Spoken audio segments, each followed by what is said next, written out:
இயேசு கிறிஸ்து நாமத்தினாலே நன்பின் வாழ்த்துக்கள். நம்ம பார்த்துருந்தோம் ஆதாம் ஏவாள் இருவருக்கும் பார்த்திங்கன்னா காயின் முதல் மகனாகவும் ஆபேல் இரண்டாவது மகனாகவும் பிறந்தாங்க இந்த பூமியில்.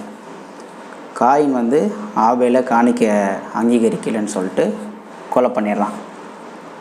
அதற்கு பிறகு காயின் மூலயமா காயினோடு சேர்த்து 7 தலைமுறைகள் லாமேக்கோட பிள்ளைகள் வரைக்கும் என்னென்ன தொழில் செஞ்சாங்க அப்படின்றத நம்ம பார்த்தோம். அதற்கு பிறகு 3வது மகனாக சேத், ஆதாமுக்கும் ஏவாளுக்கும் சேத் அப்படின்றவர் பிறக்கிறாரு. சேத்துக்கு ஏனோஸ் என்பவர் பிறக்கிறாரு சொல்லிட்டு நம்ம நேற்று கடைசியாக வசனம் படித்து முடித்தோம்.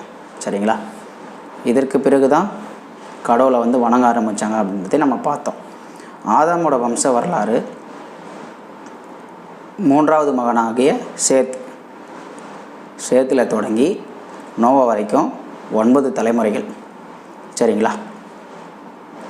9 தலைமுறைகள் யாராருக்கு யார் பிறந்தாங்க, அதுக்கு பிறகு பார்த்திங்கன்னா யார் எவ்வளோ வருஷம் உயிர் வாழ்ந்தார்கள் அப்படின்றத நம்ம பார்க்க போகிறோம். பின்வரக்கூடிய வீடியோக்களில் நம்ம பார்க்கலாம். சரிங்களா? ஆதாமின் வம்ச வரலாறு. ஆதியாகமம் 5வது அதிகாரம் 1வது வசனம். ஆதாமின் வம்ச வரலாறு. தேவன் மனுஷனை சிருஷ்டித்த நாளிலே அவனை தேவசாயலாக உண்டாக்கினார். அவர்களை ஆணும் பெண்ணுமாக சிருஷ்டித்து அவர்களை ஆசீர்வதித்து அவர்களை சிருஷ்டித்த நாளிலே அவர்களுக்கு மனுஷர் என்று பெயரிட்டார். சரிங்களா?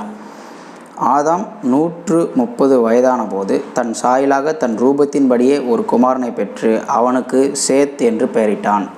அதாவது முன்பு ஆதியாகமம் 4வது அதிகாரம் 25வது வசனத்தின்படி ஆதாம் ஏவாளுக்கும் சேத் என்ற மகன் பிறக்கிறான். 26வது வசனத்தின்படி ஏனோஸ் என்பவன் பிறக்கிறான்.